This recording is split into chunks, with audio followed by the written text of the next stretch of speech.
Hi hello నమస్తే. ఇవాల్టి recipe వచ్చేసి అవిసె గింజల కారపొడి. ఈ అవిసె గింజల కారపొడి వల్ల మనకు ఎన్నో ఆరోగ్య ప్రయోజనాలు ఉన్నాయండి. ముఖ్యంగా weight loss, sugar, BP, cholesterol ఇలా చెప్పుకుంటూ పోతే ఎన్నో ఆరోగ్య ప్రయోజనాలు ఉన్నాయి. అందుకని నేను ఈ రెసిపీని చేసి చూపిస్తున్నాను. ఇది ఎలా తయారు చేసుకోవాలో చూద్దాం రండి.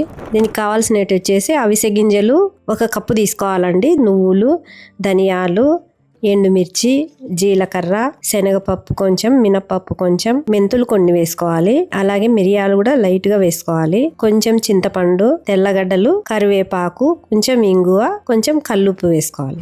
ఇవి వేయించుకోవడానికి ఒకటి మందపాటిది ఒక ప్యాన్ తీసుకున్నానండి. ముందుగానే స్టవ్ వెలిగించి పెట్టుకున్నాను. వేడెక్కింది. ఇప్పుడు 1 కప్పు అవిసె గింజల్ని తీసుకుంటున్నాను.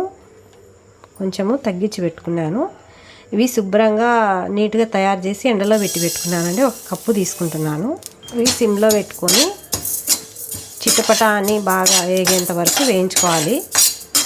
ఈ అవిసె గింజలను కొంచెం బాగా చిటపట అని శబ్దం వచ్చేంత వరకు వేయించుకుందాము. మీడియంలో పెట్టుకొని మంట. ఈ అవిసె గింజలు హెల్త్కు చాలా మంచిదండి. థైరాయిడ్, షుగరు, బీపీ ఇలా చెప్పుకుంటే ఎన్నో ఆరోగ్య ప్రయోజనాలు ఉన్నాయి ఈ అవిసె గింజలలో. మనం రోజు అన్నంలో 1 స్పూన్ మైన వేసుకొని రోజు ఫస్ట్ 1 ముద్ద తిన్నామంటే చాలా బాగుంటుంది. టేస్ట్ కూడా బాగుంటుంది. అలాగే హెల్త్కి కూడా చాలా మంచిది. ఈ విధంగా చిటపట అని శబ్దం వస్తుంది కదా. ఇప్పుడు మనము వేగిపోయినాయి. ఇది ఒక ప్లేట్లోకి తీసుకుందాము. ఇప్పుడు మనం 1 కప్పు అవిసె గింజలు తీసుకున్నాం కదా. 1 సగం కప్పు నువ్వులు తీసుకుంటున్నాను. తెల్ల నువ్వులు మీడియంలో పెట్టుకొని ఈ నువ్వులు కూడా బాగా దోరగా వేపుకోవాలి. చిటపట అని శబ్దం వచ్చేంత వరకు నువ్వులు కూడా వేపుకుందాము. ఇప్పుడు మనం వేసే ప్రతి ఒక్క దాంట్లో కూడా ఎన్నో హెల్త్ బెనిఫిట్స్ ఉంటాయి. వేగిపోయినాయి. ఇప్పుడు ప్లేట్లోకి తీసుకుందాము.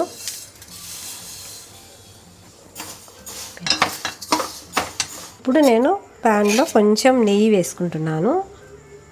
ఎక్కువ వేసుకోవద్దు, కొంచెం సరిపోతుంది. ఇప్పుడు 2 టేబుల్ స్పూన్ల వరకు పొట్టు మినపప్పును తీసుకుంటున్నానండి.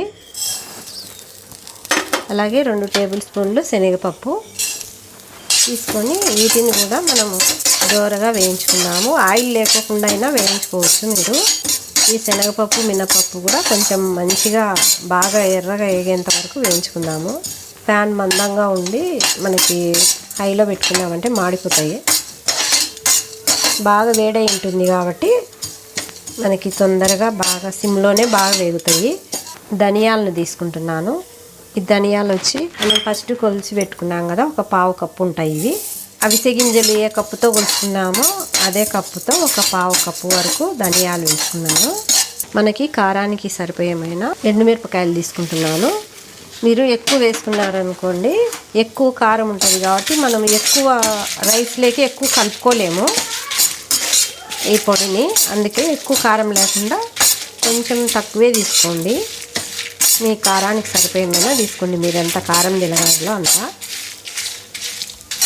ఇవి వేగేటప్పుడే ఈ విధంగా కరివేపాకును కూడా 1 గుప్పెడు కరివేపాకు తీసుకుంటున్నాను.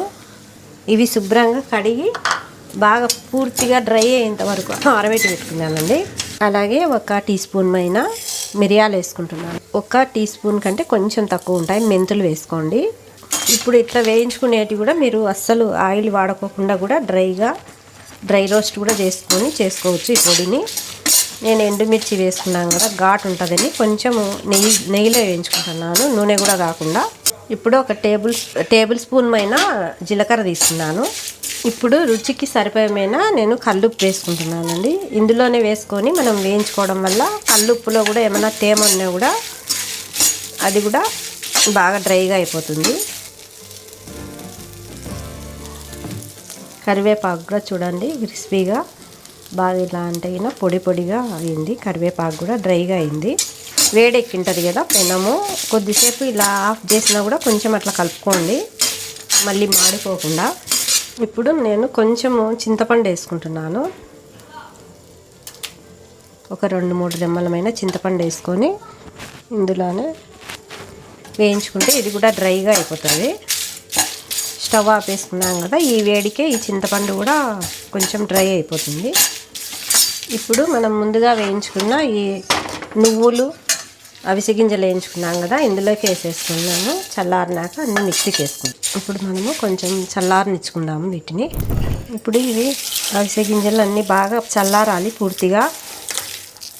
చూడండి, కరివేపాకు కూడా ఇలా క్రిస్పీగా మనము చేత్తో నలుగుతగిన అట్లా నలుగుతగిన మనం ఎక్కువ రోజుల వరకు నిలువ ఉంటుంది. ఇది తడి లేకుండా ఉంటే ఒక 10-20 రోజుల వరకు మనము పెట్టుకోవచ్చు.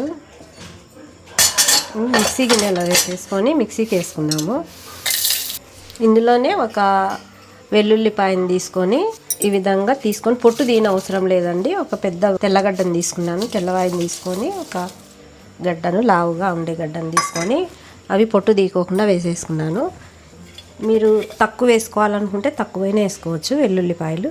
నేనైతే కొంచెం పసుపు వేసుకుంటున్నాను. పసుపు కూడా మీకు ఇష్టం లేకుంటే వేసుకోకుండా ఏం కాదు, కాకపోతే పసుపు కూడా మంచిది కదా మనకి, అందుకు. అలాగే కొంచెము ఇంగు వేసుకుంటున్నాను. ఇవి అవిసె గింజలు కొంచెం చేదుగా ఉంటాయి కాబట్టి కొంచెం అందరు పిల్లలు అందుకు తినాలంటే తినలేరు సరిగా. ఈ అవిసె గింజల పొడిలో బ్యాలెన్సింగ్గా ఉండేదానికని కొంచెము బెల్లం పొడి వేసుకుంటున్నాను నేను. సూపర్ మార్కెట్లో బెల్లం పొడి అని ఉంటుంది కదా, 2 టీ స్పూన్లమైన బెల్లం పొడి వేసుకుంటున్నాను. మీరు ఈ బెల్లం పొడి వద్దనుకుంటే ఒట్టిగానే మిక్సీకి వేసుకొని తినచ్చు. అలాగే ఇది మిక్సీకి వేసుకొని వస్తా. చూడండి, అవిసె గింజల పొడి రెడీ అయింది. చాలా బాగుందండి టేస్ట్ కూడా. నేను చూసినాను టేస్ట్ కూడా. కొంచెం బెల్లం వేయడం వల్ల బాగా బ్యాలెన్సింగ్గా ఉంది పొడి, చేదు లేకోకుండా. మనం బాగా నెయ్యి వేసుకొని వేడి అన్నంలోకి తిన్నా కూడా, ఇడ్లీలోకి నెయ్యి వేసుకొని తిన్నా, దోశలోకి పైన ఇలా చల్లుకొని తిన్నా కూడా నెయ్యి వేసుకొని, అన్ని ఇంట్లో ఉండే వాటితోనే చేసుకున్నాం కాబట్టి అవిసె గింజలు ఒక్కటి తెచ్చుకుంటే చాలు. ఎన్నో ఆరోగ్య ప్రయోజనాలు ఉన్నాయండి ప్రతి ఒక్క దాంతో. నువ్వులలో కానీ, ఒక మినప్పప్పులో కానీ, శనగపప్పులో కానీ, కరివేపాకు అన్నిటిలో కూడా మనకి ఎన్నో హెల్త్ బెనిఫిట్స్ ఉన్నాయి. ఇది పూర్తిగా చల్లారాక మాత్రమే ఒక ఎయిర్ టైట్ బాక్స్లో వేసి పెట్టుకుంటే గిన ఒక 20 రోజుల వరకు మనకు బాగా ఫ్రెష్గా ఉంటుందండి. అన్నీ మనము వేయించి పెట్టుకున్నాం కాబట్టి. మీరు కూడా నేను చెప్పిన కొలతల ప్రకారము చేసి తప్పకుండా మీకు ఎలా కుదిరిందో అనేది నాకు కామెంట్ రూపంలో తెలియజేయండి. అలాగే ఈ వీడియో నచ్చినట్లయితే లైక్ చేయండి, షేర్ చేయండి, సబ్స్క్రైబ్ చేసుకోండి మా ఛానల్ని. ఇలాంటి మంచి ఆరోగ్య ప్రయోజనాలు ఉండే రెసిపీస్తో మళ్ళీ ఒక కొత్త వీడియోలో మళ్ళీ కలుద్దామండి. బాయ్ అండి.